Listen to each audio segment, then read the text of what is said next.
So when we talk about leaving a legacy, the first thing we have to understand is that the legacy that we hope to leave, we ourselves may never ever experience the pleasure of that legacy. You know, one of my teachers used to say that sincerity, when a person has ikhlas, when a person does things for the right reasons, it's when they're planting a tree that they themselves will never sit under the shade of. You'll never eat the fruit from it.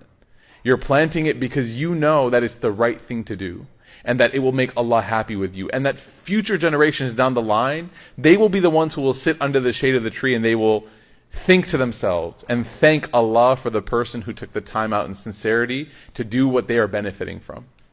So one of the questions we have to ask ourselves is, have I ever done anything with that level of sincerity before?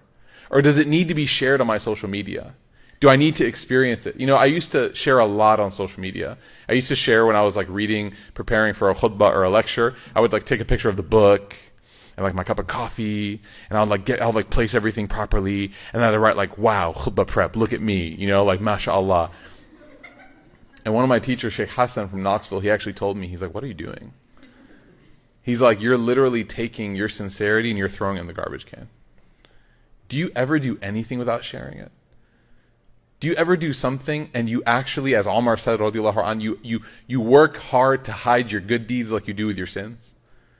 Like, I don't want people to know.